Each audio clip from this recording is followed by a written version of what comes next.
Nirmala Sitharaman ബജറ്റുമായി budget അവതരിപ്പിക്കാനുള്ള തിടുക്കത്തിലാണ്. ധനമന്ത്രാലയത്തിൽ നിന്ന് പുറത്തേക്ക് ഇറങ്ങുന്നു എന്നാണ് മനസ്സിലാക്കാൻ കഴിയുന്നത്. ദൃശ്യങ്ങളിലേക്ക്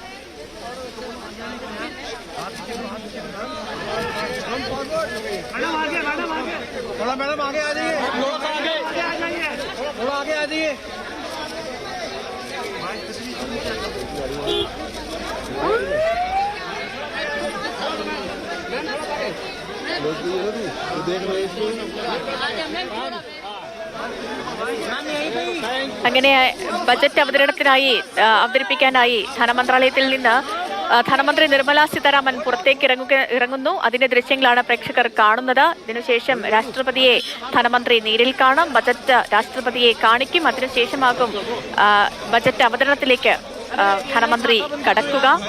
ജനപ്രിയ പ്രഖ്യാപനങ്ങൾ ഒരുപാടുണ്ടാകും എന്ന് പ്രതീക്ഷിക്കപ്പെടുന്ന രണ്ടാം മോദി സർക്കാരിന്റെ അവസാന ഇടക്കാല ബജറ്റാണ് ധനമന്ത്രി നിർമ്മലാ സീതാരാമന്റെ കൈകളിൽ ഭദ്രമായിരിക്കുന്നത്. 11 മണിക്കാണ് ബജറ്റ് അവതരണം. എല്ലാ ഒരുക്കങ്ങളും പൂർത്തിയായി കഴിഞ്ഞു.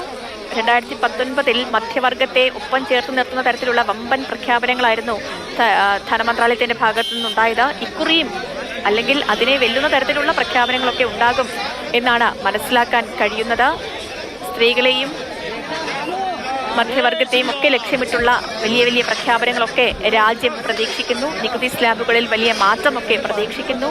കാർഷിക മേഖലയ്ക്ക് വലിയ സഹായം കേന്ദ്ര മന്ത്രിസഭയിൽ നിന്നുണ്ടാകും എന്നും പ്രതീക്ഷിക്കപ്പെടുന്നു. അങ്ങനെ വലിയ പ്രതീക്ഷകളൊക്കെയുള്ള ഒരു ബജറ്റ് അവതരണ ദിനം കൂടിയാണ് ഇന്ന്. എന്താണെങ്കിലും ധനമന്ത്രി നിർമ്മലാ സീതാരാമൻ ധനമന്ത്രാലയത്തിൽ നിന്ന് ബജറ്റ് അവതരണത്തിനായി പുറത്തേക്ക് ഇറങ്ങിയിരിക്കുന്നു.